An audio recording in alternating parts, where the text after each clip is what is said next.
Hiya, BookTube. Bill Ruttenberg here with the Ruttenberg Library. Come to you today with my end of summer wrap up. It's for June and July. As you know, as a teacher, we start going back to school in August, and I don't really start like the teachers come back on August 18th, but I'm already back up in my classroom starting to put stuff together. And the next 3 days, I've got online classes that I'm taking, and so my summer is pretty much done. And so I wanted to do my end of summer wrap up. It'll be for the months of June and July. I want to tell you what I read, and then I want to tell you second half of this will be my August TBR, what I hope to get done in the month of August. And some of it might carry over into September, but that's okay. So let me tell you about what we got done in the month of June. Start with that. So a couple of these I'm going to have to put the picture up because they were from the public library. I had to go check them out at the library, and I don't own them, so I'll put the picture up. But the first one in June that we read, or that I read, I say we because I was involved in a buddy read, or a group read, I guess, was The Bully Pulpit. It was The Bully Pulpit, Theodore Roosevelt, William Howard Taft, in the Golden Age of Journalism by Doris Kearns Goodwin. And this was an excellent book, I thought. I really enjoyed it. Basically, it took the lives of Teddy Roosevelt and William Howard Taft and took them from when they were young all the way through their political careers, and it basically compared and contrasted the two and showed you how their political lives really kind of coincided with each other. They fed off of each other a little bit, and then it also talked about the use of the media of the time period, which was journalism, the newspapers, and magazines that were out, and it kind of centered in on McClure's magazine, and I just thought this was a really good book. It hit some highlights. It obviously didn't hit all of it. For me, I've read a few books on Teddy Roosevelt, so there wasn't a whole lot new about Roosevelt that I learned, but William Howard Taft, I'd never read anything about him before, other than just little snippets in books, or the little bit that I read in the Theodore Roosevelt books, which was very, pretty one-sided. So this was a nice, it was nice to get to read about William Howard Taft, and he is somebody I plan on trying to find a couple more books on. He kind of fascinated me in this book. Like I said, I didn't know much about him, and he had a pretty productive political career and legal career. I was very, very impressed. He's one of the only couple presidents that, after their time as president, most presidents, they retire and go on the lecture circuit, and there's only been a couple of them that have actually went back into political office and held a job of high standing. I think of John Quincy Adams, who went back to the Congress and worked in the Congress, and then William Howard Taft becomes Chief Justice of the Supreme Court after his presidency, and so he leads a very productive career. And the last part of the title of this book, The Golden Age of Journalism, one of the questions in our group discussion was this really the golden age of journalism?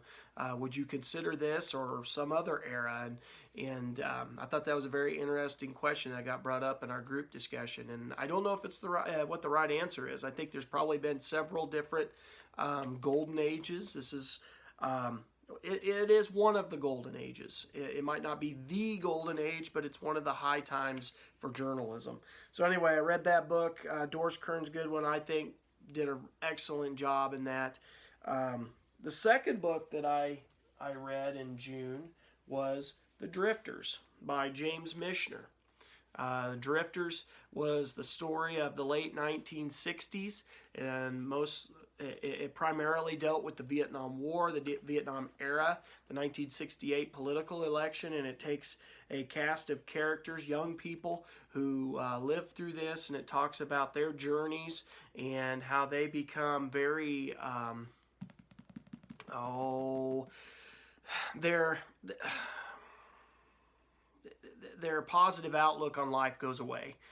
in a lot of cases, and they go looking for just different answers to the questions of life, and they start drifting. They drift over to Europe, and they travel around Europe. They go into Africa and travel around Africa, and eventually at the end of the story, some of the characters end up going into South Asia. But anyway, it's the story of these lives that intertwine, and they are looking at the answers. Is war right or wrong?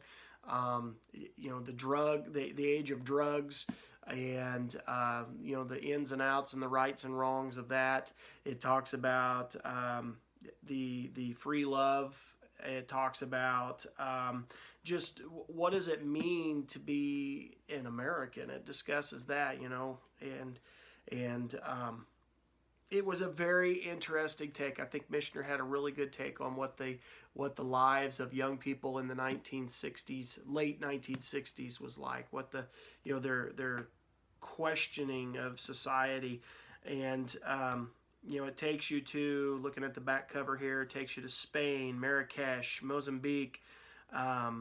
It was in France for a time. It was in the United States for a time. So it's all over the place. Very good book. I think Michener paints a real good picture of what life is like. And then the last book that I read in June was a baseball biography, Rock Solid, My Life in Baseball's Fast Lane. And this was by Tim Raines. Tim Raines was a star with the Montreal Expos. He also played for some other teams. I remember him playing for the Chicago White Sox. He played for the New York Yankees and won the World Series. But anyway, it just talks about his life in baseball, and he had gotten into the drug era in the early 1980s, and it talks about how he was able to overcome that. His friend and fellow teammate Andre Dawson played a large role in his success in being able to overcome the drug addictions. And I thought that was a good book, pretty entertaining if you're a baseball fan. So then we moved into July, and of course I was in the middle of baseball season and with the high school, because I coach high school, and so I picked up another baseball book. This one was actually given to me by one of my student/players. And it's 108 stitches, loose threads, ripping yarns, and the darndest characters from my time in the game. And it's a book by Ron Darling. And Ron Darling just basically takes you through his playing days and tells you about all the different kinds of characters he played with. And he gives some very interesting stories about those characters and about some of the events that he comes across. Of course, he was with the New York Mets during the 80s. And they had some wild times, and he talks about those wild times. It's pretty, he's pretty open to everything that went on, and he doesn't pull any punches when he talks about some of his teammates. So I thought that was interesting. Next book in the month of July was a Romanov Fantasy, Life at the Court of Anna Anderson. And if you know anything about the Romanov family, Tsar Nicholas II, his wife, and his kids, they were all at the end of World War I. Russia was on its way to becoming the Soviet Union, and Vladimir Lenin and the communists had taken over, and the Romanov family had been basically, they had to give up the throne, and they were murdered. And Anna Anderson is going to come out and claim that she is Anastasia, which was the daughter of Nicholas II. And her whole life she's going to make this claim. And of course she's not, but there's not enough evidence to prove her wrong. And so basically her whole life, what she's trying to do is live the life of the Romanov family, and trying to live a royal life, and trying to get a part of the money that had been put in the bank. She wanted part of that. And this book is all about that journey, and it was interesting. Probably not my favorite book. Got dry in several areas, but it was interesting. Anybody that could pull that off for that long, I don't know. I don't know what she was thinking. But anyway, the next book, the next two books were from the public library, and one of them was Lou Gehrig, The Lost Memoir by Alan Gaff, And this was just a biography on Lou Gehrig, baseball player for the New York Yankees during the 1920s and 30s. He was a very, very good baseball player, Hall of Famer. If you've heard of Lou Gehrig's disease, named after him, of course. And the first half of this book, it's a couple hundred pages long, and the first half of this book was based on some newspaper articles that Lou Gehrig himself had written for the papers, basically an autobiography, and they did a chapter every day or every few days, and it led up to the 1927 season. Second half of the book is the author's mini biography, if you will, of Lou Gehrig, and it takes it not only to 1927 but all the way up until his death. And I'm just a fan of Lou Gehrig. I thought he was an amazing example for people to follow, a true gentleman, and I enjoyed the book. It was probably more of a young adult book, but it was still good. The next book was Washington's End, The Final Years and Forgotten Struggle by Jonathan Horn. And this is all about George Washington after his presidency. And this was, again, a smaller book, very interesting. It talked a lot about his basically just the things that he struggled with as far as politics after he retired. He wanted to go home and be a farmer, and they just kept calling him back into, for help, calling him back to the government. They wanted him to come be a general. They wanted him to help the Federalist Party, and of course he's getting stabbed in the back by a lot of people, and other political parties are forming, and they're dirtying his name, and after his retirement, and then he's facing the ultimate issue of slavery, and so it just goes over some of those struggles right before he dies, and how those were handled. And I thought that was an interesting book. And then the last book that I read in July, probably the best of the books that I read in July, was Reelecting Lincoln, The Battle for the 1864 Presidency by John C. Waugh. Very readable, very entertaining. Thoroughly enjoyed this book, and it's all about reelecting Lincoln, just like the title says. It goes from November of 1863 to November of 1864, and it talks about his battle for the presidency and how he affected, his reelection campaign affected all the events around him, and all the events around him affected his reelection campaign. And it really showed how politically astute he was as a politician, how good he was at maneuvering. And it also talked about the other end of, how the Democratic Party really lost it for themselves. They had a chance to win it, but could not pull it out, could not pull the victory out. Anyway, very, very good book. I'd recommend that for anybody. And so that is the end of my wrap-up, my summer's end wrap-up. And it was kind of funny. I didn't realize how many books I had read. At school, I always do a bulletin board at the beginning of the school years, something along the lines of, what books did you read over the summer? So this time around, I did, what books did you read over break? Because, we haven't been in school since mid-March. And so I made my bulletin board, and I'll put that picture up for you so you can see that. Made my bulletin board, and I read quite a few books. For me, anyway, it was quite a few books. And I was pretty impressed with myself. A little pat on my own back there. But I want to continue that journey. I want to continue reading. So this is what I'm going to be reading in the month of August. So this is my August TBR. So the ongoing James Michener journey. I am in Tales of the South Pacific. I don't know if I'll get this done. I'm kind of just doing little pieces at a time when I get time.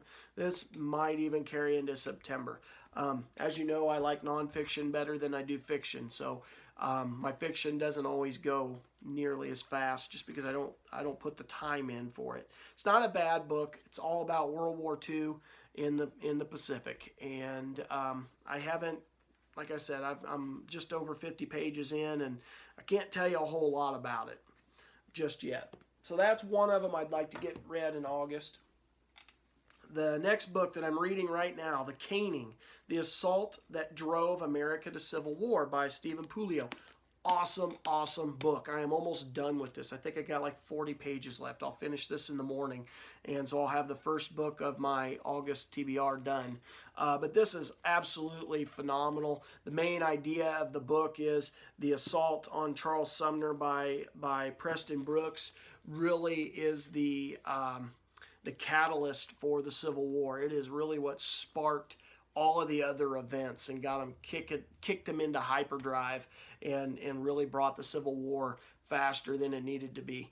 And it's just very interesting. It talks a lot, of course, about Charles Sumner and how he really made most of this or all of the Southerners just extremely mad. He was an abolitionist and he didn't pull any punches. And he even made a lot of Northerners mad because he was so out there with his speeches. And Preston Brooks, who, and I teach this, by the way, I teach this event in my classroom, but I've never read in depth about it. So this has been very fascinating for me. I didn't know anything about Preston Brooks, and so I learned quite a bit about Preston Brooks and his reasons for doing this. Some of them are very obvious, but there's also a lot of other stuff that I've never read about, and so I'll share that in my book review when I talk about this book. I should be doing that, in the next day or two. I'll do the book review for this. I really am enjoying this book. This was a great book. I saw it on Todd's Bursting Bookshelf. Peg recommended it to me at the History Shelf, and I'm very glad that I took those two up on getting this book. It's been a very good book. It's what I've told my wife almost every morning for the last week is, man, I'm glad we bought that book. It's a good one. The next book that I'm going to read in the next day, in 2 days, is The American Revolution, A Grand Mistake by Leland G. Stauber. Anyway, I wanted to look this up and just see what it was all about, and I'm not sure that I'm going to really agree with it, but I'm hoping that I can appreciate the author's opinion, which is really what I'm going for. And I did have somebody in the comments section when I bought this and I did the book haul. They'd said, well, I hope you read that and at least appreciate it. And that's what I'm going to try to do. I have every intention of at least trying to understand the other person's opinion. I think that's very important as historians that we do that. The next book that I would like to get done in August, if possible, I'd actually wanted to get it done in July, but I'm a little behind. And this is on my 2020 TBR. This is Volume 3 of the Nixon biographies by Stephen Ambrose, Ruin and Recovery, 1973 to 1990. So I've read the first volume 2 years ago. Second volume was last year, and I wanted to finish it off this year. It's very interesting. I've never read a full-scale biography on Nixon until this series, and I've enjoyed them. I think they're very, very interesting. He's quite the complicated man, to say the least.